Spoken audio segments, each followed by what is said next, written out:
But he didn't say what this week's was when he said that, so I'm not sure what it's going to be. They're getting donations. Are they? Ask him now. Oops.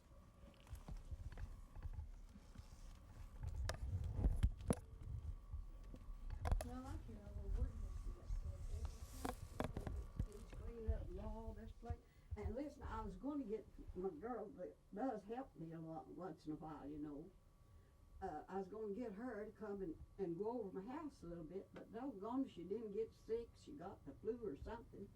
And, well, it was infected sinus is what she said, the doctor said. And she was sick a good while with that, so I just had to make out and do the best I could and not do nothing. I can imagine it would. Well, we're ready for y'all. Okay. Let me get back here behind him. Y'all want me back there? Or just... What's his name? What's his first name? Andy. Andy? I'm Andy. Yes. Yeah, One moment now. Okay. Yeah.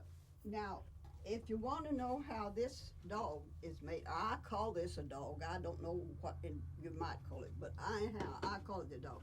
Now, this is one gourd here, and this was the beginning when you first, and I could see some kind of an animal in this because this would be the nose, and I put the eyes here, and this is the way that I fixed it. See, and this, the ears, is a little gourd, just a little plain gourd, cut in two for the ears, and you put holes here on each side and sink the ears in there, and then use a sculptor mold. I've got sculptor mold I use like this. It's a substance that's got something like plaster Paris and paper mache, and I don't know what else is in it. But anyhow, I get that stuff from the Art Clay Company in Indianapolis, and it does wonders for me. Of course, there's other substances that you can use to do the same thing, but I don't know where they... Now, you get these little eyes at art supply store, and this is artificial nose also, but sometimes I'll just mold the nose there myself. So, you see now here, let me get the stick here.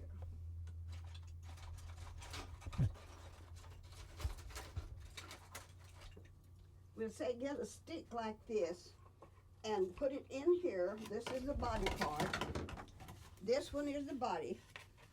And this is the head.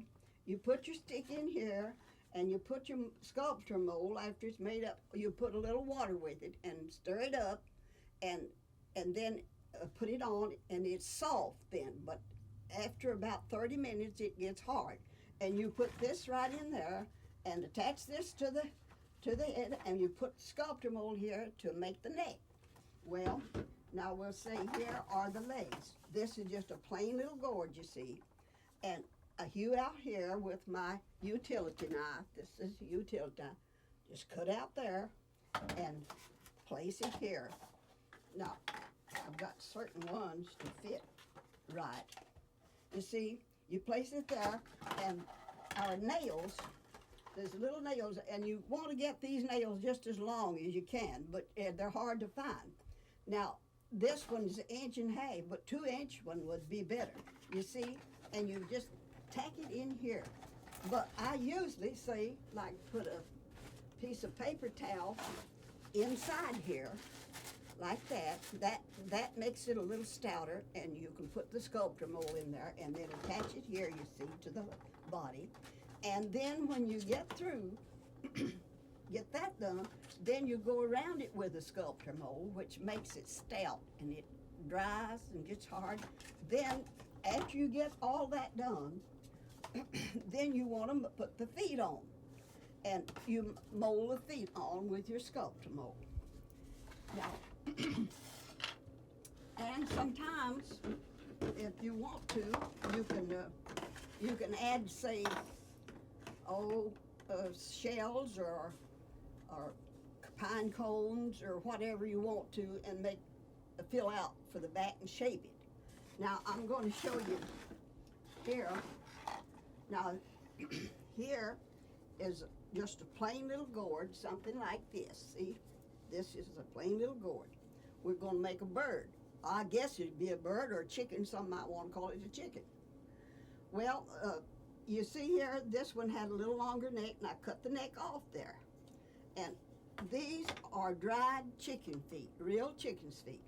The way you do that to get them all ready, you clean your chicken just like if you was going to eat them feet, the same as any other part of the chicken. And then you put the chicken feet in a little plastic bag and put it in your deep freeze. And let them stay there until you get ready to do the work with them. Then you take them out, and I put them in disinfect and say let them stay overnight. Well, that soaks all through them good. Take them out then and let them dry, tack them on a little board so the feet will stay straight. Tack them on a little board, then you clear varnish them, maybe a time or two, and that makes them just nice forever, and they'll stay that way. Now here, you see, you put a hole right here, say like this, in the little gourd, you see, right here on each side. Stick your chicken feet up in there, and then put your sculpture mold around. And this is the dish rag gourd that you put here for the tail. And now here is some pieces for the wings. If you want to put some wings on him, we'll put some wings on him. Well, you put your sculpture mold stuff right in here, and then that presses it right on there and makes it good and stout. And if it don't suit you, put a little tiny nail on each side there. And that's on there for good. And let me show you, this little gourd here is one just like this, you see, when you start. I've got an eye on one side. You put your sculpture mold there, place your little eye there, then cut a little trench there, and fix your dish rag gourd on there, and that makes a little, let me show you how it's gonna look now.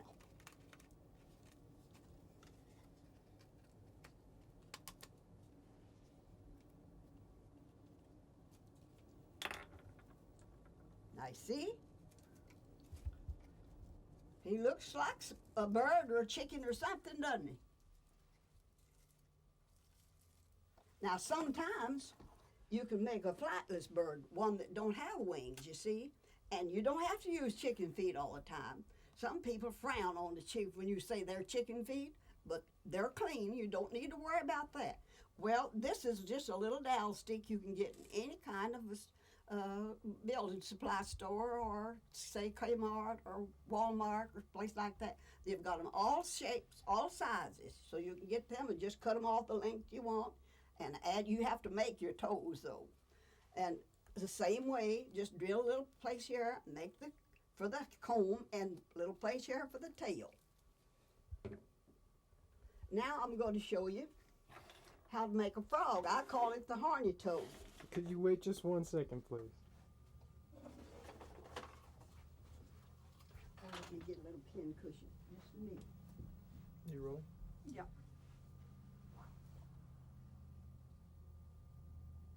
There was some kind of a refrigerator or something that came on all of a sudden. I There don't was know what heat. it was. It's the blower. Okay, I think I can live with it. It wasn't really nasty. Was the clicking of the camera coming on? That's all right. Okay, that's the question I have, whether or not you could hear the snaps and the whining. I can hear them, but it's not a big deal. Okay. I'll show you how these little pin cushions are made. All right. Can you just tell me a little bit about those gourd plants first, the ones that are in the window? I was testing the seed honey of these to see if they were good, and they'd sprouted, so I just stuck them down there just to be doing. I know they'll be too quick soon, you know, because they'll be too lanky to put in the ground before you can put them in the ground. What kind of gourd are those? Those, well, this one is the handle gourd, and this one is a bushel gourd there.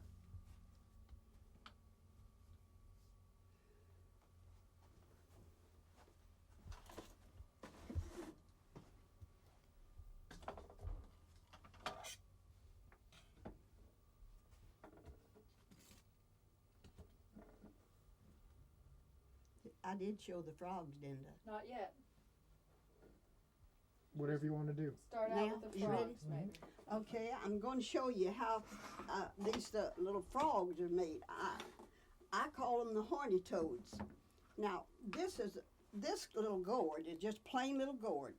You have to take an ice pick and put your hole through here, behind and in front too, and then put your wire through. This is the kind of wire I use. Usually when I get it through there, then I open it up when I get it shaped, you see, like the legs ought to be and the feet. Then I open up these strands, and so the sculptor mold, when you put that on there, then it'll hold, you see, it won't break. And I started this one now. I put the wire through here already, and I cut out here for his mouth, and here I put the sculptor mold and sunk the little eye in on that side. This side, you see, is plain. We cut out for his mouth. Now, right here is one that's already made, you see. Done. We finished him. He's ready for painting, you see. And these little horns here are just little ends of an ornamental vine that I grew. I don't remember the name of it. Now, here's one after it's painted. It's finished, you see. You see why I call him horny toads, because he's got these horns here. Now this is some carving tools here. Now this, at our gourd show, the men does most of the carving. The ladies don't carve much because it's pretty dangerous for them to fool with, because these are real sharp and sturdy. Now here is the way they do.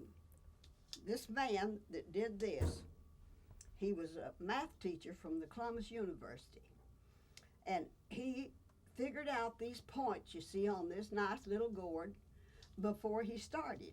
And then he takes these little, and he does his design on here. It makes his stars, you see. And then he goes here and he hews out all around there. And I think these dark spots are shoe polish. And he leaves that the stars for the natural part. And they do great work up there because it's awful nice. Now let's see. Now here is a bunch of small little ornamental gourds. They're awful little, you see. Now I can't hardly grow them that small in my garden. I had a friend from Oklahoma that sent me these little gourds, and you know, lots of times when I think I'll use them for something, I'll go and look at them, get them, and then I'll pair them out, you know, and say I want to make so-and-so out of them. But I usually end up putting them right back in the basket because I just hate to use them. I love them so good. Now, you want me to show you about this plant here? Now here I've got some small pots ready to plant. These large type gourds have to be planted early. If you don't, the season here is not long enough for them to mature. They'll grow pretty good size maybe, but they look better. It's better to start them inside if you can. And Debbie, had me the seed, honey, right over there behind you in that cup on the register. On the register. Right down. Oh, Okay. okay.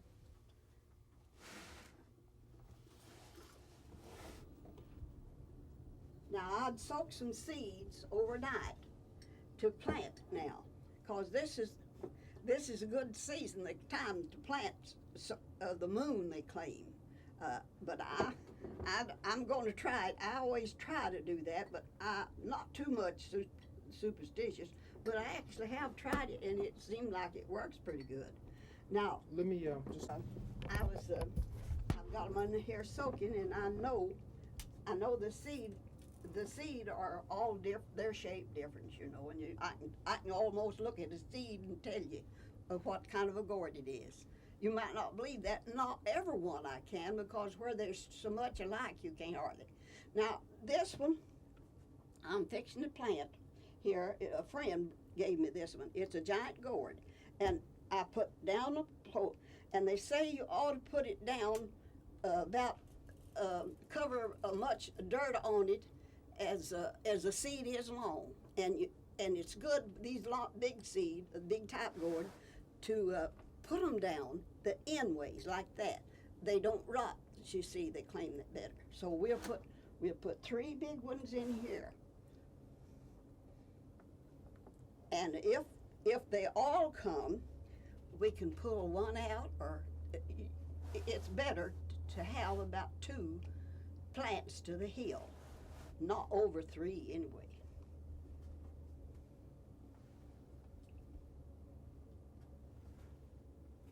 Now this is a gourd that I raised myself. It's called a African gourd, and it's a big flat gourd. It grows round but flat, and I like them because there's lots of things you can use them for.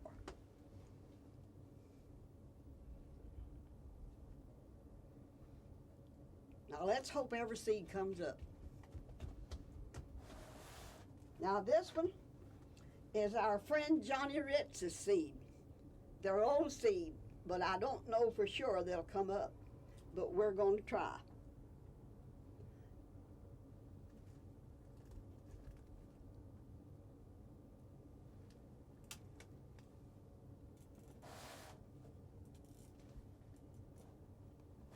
You know that the Japanese people are superstitious, and I'll tell you what, there's an all Japanese Gourd Society too, as well as there's an all American Gourd Society. And this old man over there that is the president of their society, they tell me that they're superstitious about their stuff, and when they plant one to be a real big giant, they'll get the biggest person that they can find to do that, to plant that gourd for them.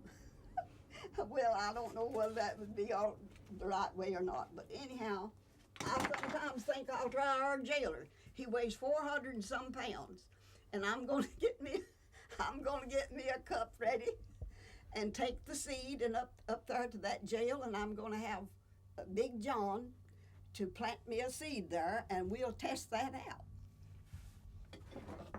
Now here, I want to show you this. This little gourd right here, you see, this was the top. That was the little gourd like that. Well, I just took the utility knife and cut it off right here, and then I turned it upside down like this to put it on the bottom to make the stand. You see, that would make a cute little pin cushion, or else it would make a nice little toothpick holder, you see. And that's the way I make a lot of I like these little, and they're all shapes and sizes, and